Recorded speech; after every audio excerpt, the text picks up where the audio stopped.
بسم الله الرحمن الرحيم نحمده ونصلي على رسوله الكريم أما بعد فأعوذ بالله من الشيطان الرجيم بسم الله الرحمن الرحيم والتين والزيتون وطور سينين وهذا البلد الأمين لقد خلقنا الإنسان في أحسن تقويم ثم رددناه أسفل سافلين إلا الذين آمنوا وعملوا الصالحات فلهم أجر غير ممنون فما يكذبك بعد بالدين أليس الله بأحكم الحاكمين صدق اللہ العظیم۔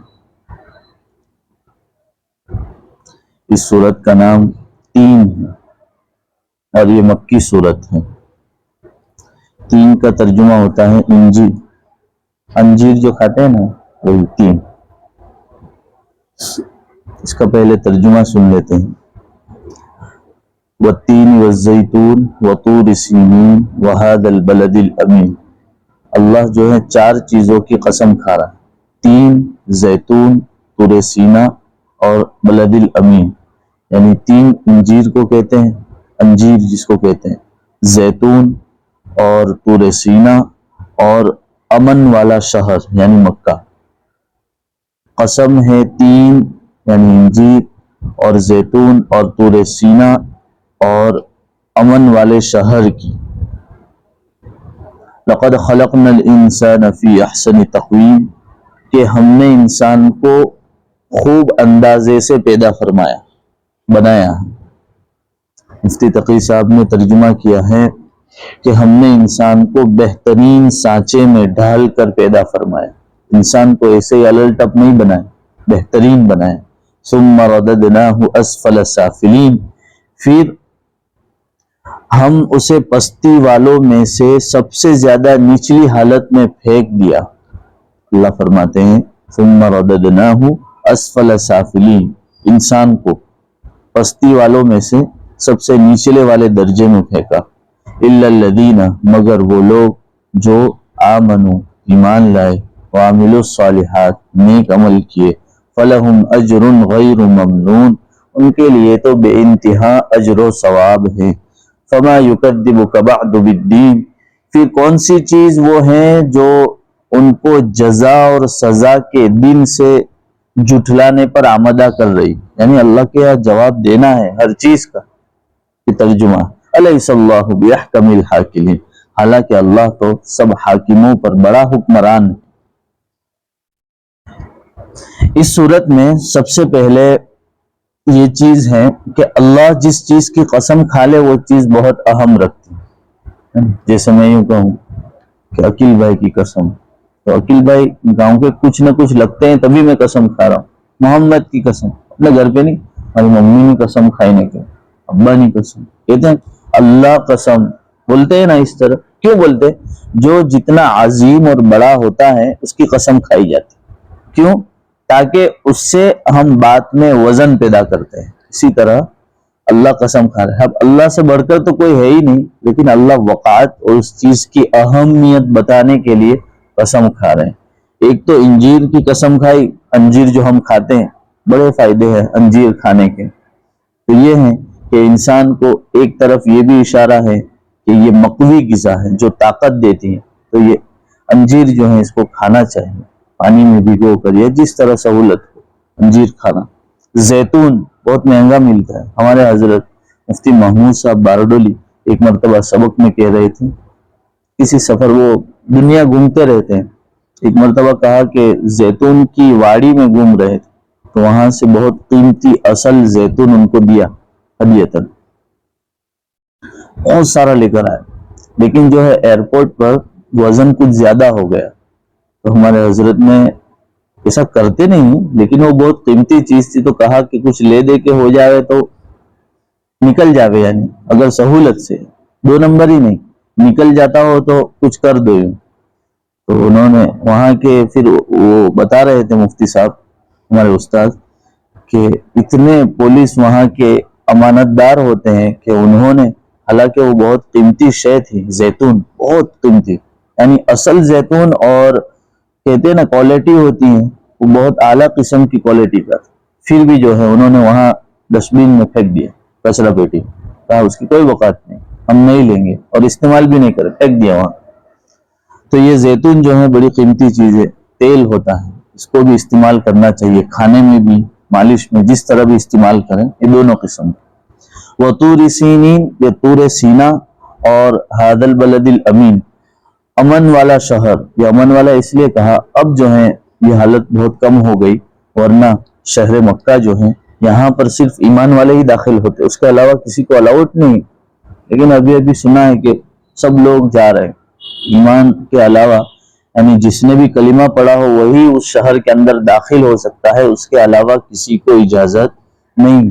لیکن ابھی قریب میں ہم نے ایک ویڈیو دیکھا تھا کہ وہ مدینہ شریف میں گھوم رہے تھے, اس طرح کا, پتہ نہیں آپ نے دیکھا ہو. تو اس طرح ہو رہا ہے, ٹورسٹ گھوم رہے ہیں اور چھوٹا چھوٹا پہنا ہوا تھا, حالانکہ مکہ اور مدینہ میں اجازت نہیں ہے.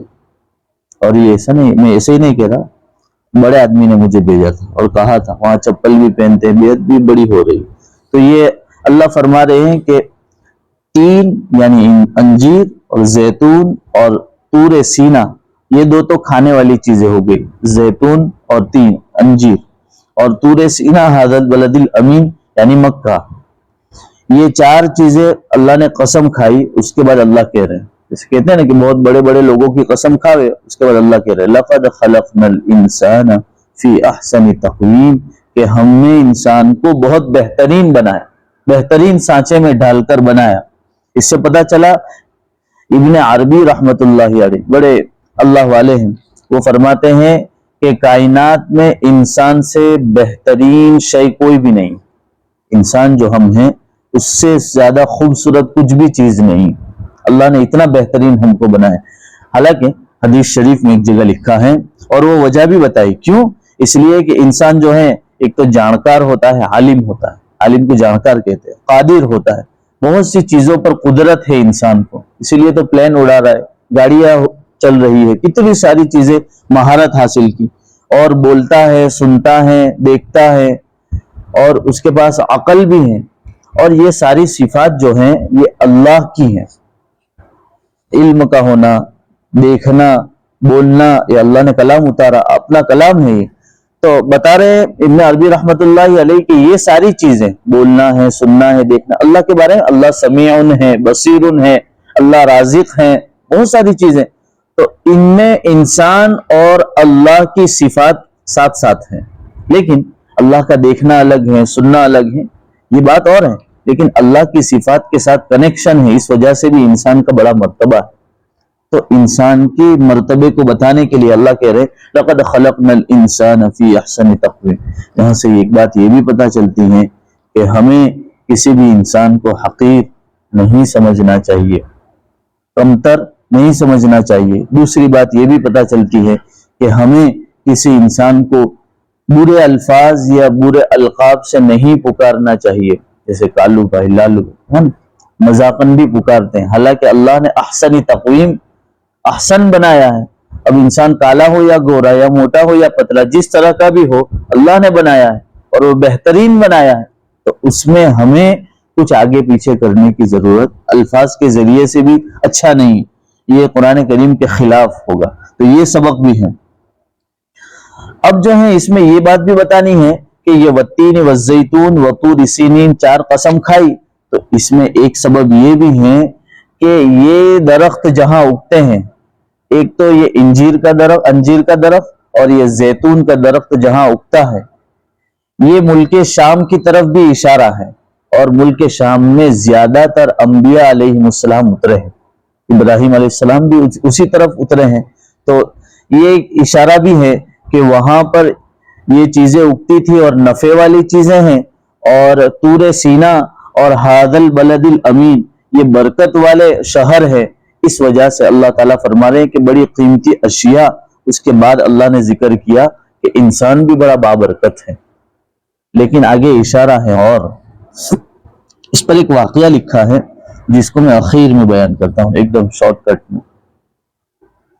لقد خلقنا الانسان فی احسن تقویم, کہ اللہ نے انسان کو بہترین سانچے میں ڈالا. اس کے بعد جو ہے اللہ پورا معاملہ الٹا بتا رہے, ثم رددناہ اسفل سافلین, اسی کو نچلے والے درجے میں پھینک دیا. اللہ کہہ رہے ہیں کیسے درجے میں؟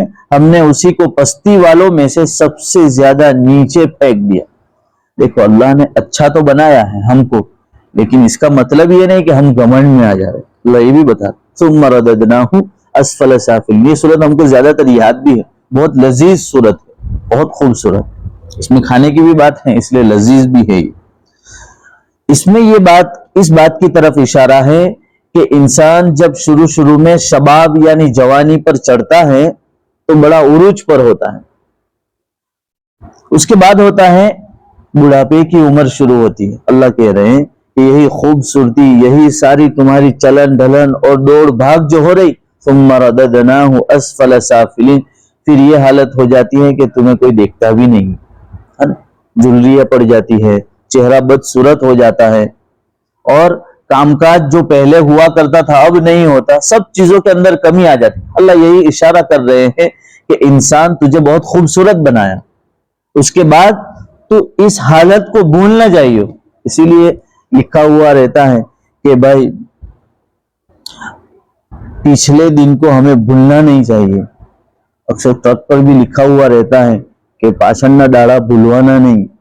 اس طرح کی بات کہ ہم کہاں سے آئے ہیں اس کو بھولنا نہیں ہے. ایک طرف ہم جہاں سے آئے تھے، پہلے جب پیدا ہوئے تب بھی بہت کمزور تھے، کھلانا پڑ رہا ہے. بچے کے ساتھ ہمارا معاملہ ہے، ہمارے بچے ہم جانتے ہیں کس طرح ان کو نزاکت سے پالنا پڑتا ہے. اس کے بعد بڑا ہوتا ہے، بڑھاپے کو جاتا ہے نا، سیم وہی حالت ہو جاتی ہے. بچپن کے بعد بچپن شروع ہو جاتا ہے، وہی حالت ہوتی ہے. اب جو ہے ان کے نخرے برداشت کرنا پڑتے ہیں، ان کی ساری چیزیں برداشت کرنا پڑتی ہیں. یہی ساری چیزیں اللہ کہہ رہے ثم رددناہ اسفل سافلین، کہ انسان کی حالت ایسی ہو جاتی ہے کہ اس کے بعد وہ بڑھاپے میں چلا جاتا ہے. اب اس کی کوئی وقاحت نہیں رہتی، اب ان کی عقل ٹھکانے نہیں رہتی. تو اس حالت کو بھولنا نہیں چاہیے.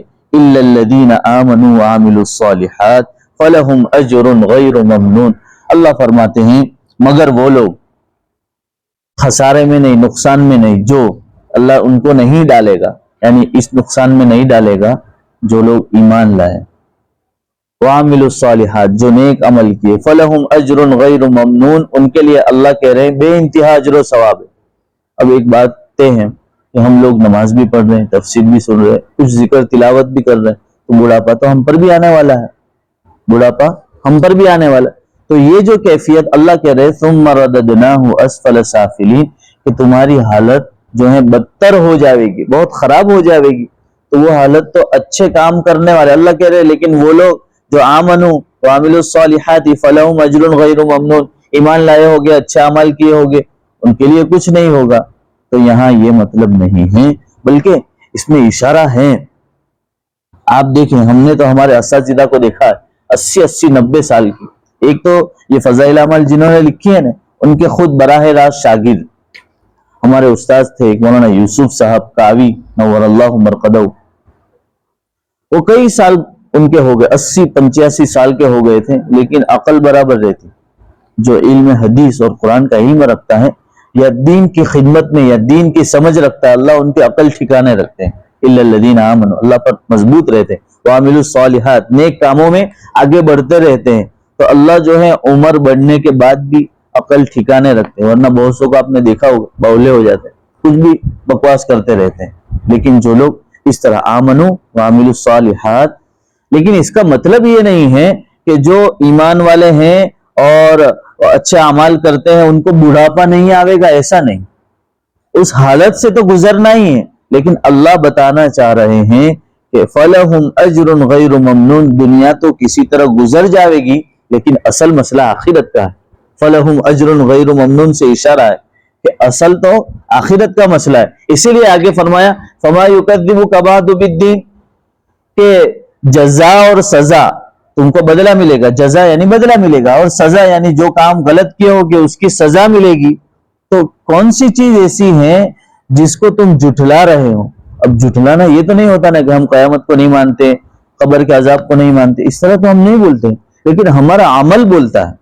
جیسے ہم ہی یہ فکر کر لے، ہمارے گاؤں میں کئی لوگ نماز نہیں پڑھتے، تو ہم ہی یہ فکر کر لے کہ اب وہ جو نماز نہیں پڑھ رہے وہ اپنے عمل سے یہی بتلا رہے ہیں کہ ہمیں کوئی فرق نہیں پڑتا ہے، جزا اور سزا اللہ کے یہاں جواب دینا ہے. مجھے بھی جواب دینا، آپ کو بھی جواب دینا، ان کو بھی جواب دینا ہے، تو کون کرے گا؟ فما یکذبک بعد بالدین، کہ کیا چیز ایسی ہو گئی جس کی وجہ سے تمہیں یہ جزا اور سزا کے دن سے جھٹلا رہے ہو؟ یکذبک بعد بالدین، یہ چیز ہے۔ اللہ فرماتے ہیں الیس اللہ باحکم الحاکمین، حالانکہ اللہ تو سب حاکموں پر حکمران ہیں، یعنی سب سے بڑی حکومت تو اللہ کی ہے، اس کے باوجود تم اس خسارے میں پڑے ہو، اوپر کوئی ایسا مسئلہ ہو کہ ہمارے اوپر کوئی ہے جس کی وجہ سے پریشان ہو۔ اللہ کہہ رہے سب سے بڑا تو میں ہوں، پھر ڈرنے کی کیا ضرورت ہے؟ اسی لیے اس کے اندر یہ اشارہ ہے کہ فما یکذبک بعد بالدین، اس کے اندر اللہ رب العزت فرماتے ہیں کہ نبی کریم صلی اللہ علیہ وسلم نے فرمایا، آدمی بیمار ہوتا ہے نا، بیمار اس وقت میں یہ حالت ہوتی ہے۔ میں نے بڑھاپے کی ابھی بات کی، الا الذین آمنوا وعملوا الصالحات، اس کے اندر ہے، حدیث شریف میں آتا ہے کہ جب آدمی بیمار ہوتا ہے، جیسے ہم لوگ آج تفسیر کے اندر بیٹھے ہیں، ہو سکتا ہے کہ میں بیمار ہو گئے، یا رفیق بھائی بیمار ہو گئے، یا مرتضی بھائی بیمار ہو گئے، بیمار ہونے کی حالت میں بدھ کے دن وہ نہ آ سکے، بیمار ہونے کی وجہ نہیں آ سکے، تو آج بدھ کے دن جب تفسیر ہوگی تو جتنا وقت اور جتنا اجر و ثواب ہم سب کو ملے گا، مرتضی بھائی ہو یا عقیل بھائی ہو، جو بھی ہو، بیماری کی وجہ سے یا کسی ایسے سبب کی وجہ سے نماز یا تفسیر میں نہیں آ سکے، اللہ پورا اجر و ثواب اس عطا فرمائے۔ یہ اللہ فرما رہا ہے، یہ نبی کریم صلی اللہ علیہ وسلم کی حدیث ہے کہ جب آدمی بیمار ہوتا ہے یا مصیبت میں ہوتا ہے جس کی وجہ سے وہ اس نیک کام میں شریک نہیں ہوتا یا شریک نہیں ہو پاتا، اللہ کہہ رہے ہیں کہ میں اس کو پورا پورا اجر و ثواب عطا فرماتا ہوں۔ تو بہت بڑی بات ہے کہ اللہ جو ہے اپنے اس طرح خزانے لٹاتا ہے، یہ بڑا اللہ تعالیٰ کا رحم و کرم ہے۔ اب آخری بات یہ ہے، میں نے جو کہا تھا کہ ایک واقعہ تھا، وہ اس آیت کے اندر تھا، لقد خلقنا الانسان فی احسن تقویم، 2-4 منٹ کا ہی وہ واقعہ ہے کہ اللہ تعالیٰ نے انسان کو بہت خوبصورت بنایا ہے۔ قرطبی رحمت اللہ علیہ نے ایک جگہ نقل کیا ہے کہ عیسیٰ بن موسیٰ ہاشمی کے نام ہے ان کا، عیسیٰ بن موسیٰ ہاشمی، خلیفہ، یعنی جیسے کہتے ہیں نا، جیسے ابھی مودی کا دور ہے، یعنی ان کی حکومت چلتی ہے، اس طرح ہمارے مسلمان بھی بڑے جو ہیں حکمران رہا کر 800 سال تک ہماری حکومت رہی۔ تو اس زمانے میں جو خلیفہ تھا ابو جعفر منصور رحمت اللہ علیہ کے دربار میں یہ مخصوص آدمی تھے، عیسیٰ بن موسیٰ ہاشمی، اور جو ہے ان کی بیوی تھی وہ بڑی خوبصورت تھی، عیسیٰ بن موسیٰ ہاشمی کی بیوی بڑی خوبصورت تھی۔ تو ایک مرتبہ یوں ہی بالکنی میں یا کہیں بیٹھے ہوں گے اور چاند کی رات، یعنی یہ جو اسلامی تاریخ ہوتی ہے نا، 24ویں چاند کا آپ چاند دیکھیں گے تو بڑا خوبصورت اور چمکتا ہوا دکھائی دیتا ہے۔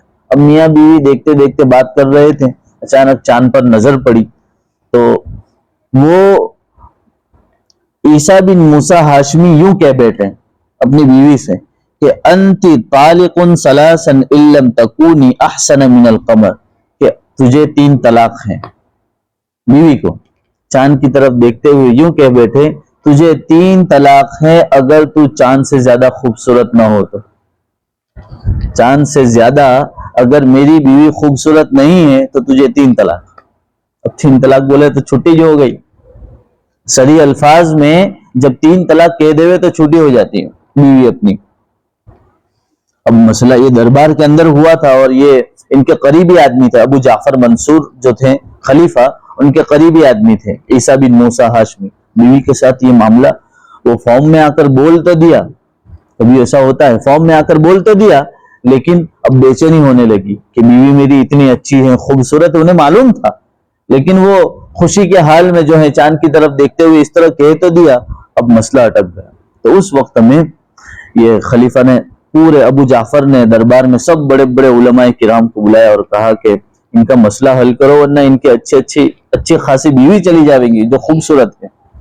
اب سب لوگ یہی کہنے لگے کہ جب صاف لفظوں میں 3 طلاق کہہ دی جاوے تو اس میں کوئی چھٹکارا ہے ہی نہیں، وہ گولی جب بندوق سے نکل گئی تو اب چلی گئی، اب نہیں آ سکتی۔ سب علماء نے یہی کہا، لیکن بڑی خوش نصیبی کی بات ہے، امام ابو حنیفہ رحمت اللہ علیہ کے ایک شاگرد ہیں، ان کا نام میں بھول گیا، امام ابو حنیفہ جن کے ہم فالوور ہیں، ان کے ایک شاگرد نے یہ بات کہی کہ حضرت بات یہ نہیں ہے بلکہ طلاق نہیں ہوئی، طلاق نہیں ہوئی. حالانکہ دیکھو الفاظ جب صاف لفظوں میں کہہ دے طلاق ہو ہی جاتی ہیں، لیکن اللہ کا فضل و کرم ہے کہ جب نگاہیں قرآن کریم کی گہرائی میں ہوتی ہیں تو ایسی باتیں ہمیں سمجھ میں آ جاتی ہیں. امام ابو حنیفہ رحمۃ اللہ علیہ کے شاگرد نے کہا کہ طلاق نہیں ہوئی، آپ ذرا برابر بھی ٹینشن نہ لو. تو کیا بات ہے؟ تو پھر وہ آیت پڑھی لَقَدْ خَلَقْنَا الْإِنسَانَ فِي أَحْسَنِ تَقْوِيمٍ. اللہ تعالیٰ فرماتے ہیں کہ کائنات میں جتنی بھی چیزیں ہیں ان سب چیزوں سے بہترین چیز انسان کو بنایا. کس کو بنایا؟ انسان کو بنایا. اب چاند کیا چیز ہے؟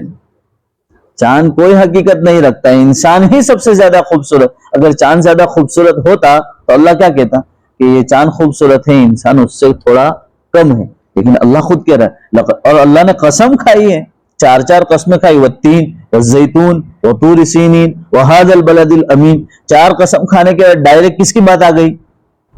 لقد خلقنا الانسان فی احسن تقویم، کہ ہاں میں کہتا ہوں کہ انسان جو ہے سب سے زیادہ خوبصورت ہے، بہترین سانچے میں ڈالا ہے. تو چاند تو سائڈ پر ہی رہ گئے. تو وہ عیسیٰ بن موسیٰ ہاشمی کو جو ہے ذرا عقل ٹھکانے آ گئی، وہ ہوش میں آ گئے. تو یہ چیز ہے کہ جب قرآن کریم پر علماء کرام کے ساتھ تعلق ہوتا ہے تو ہمارے بڑے مسئلے حل ہو جاتے ہیں.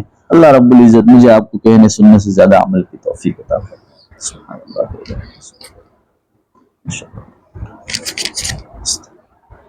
سبحان اللہ.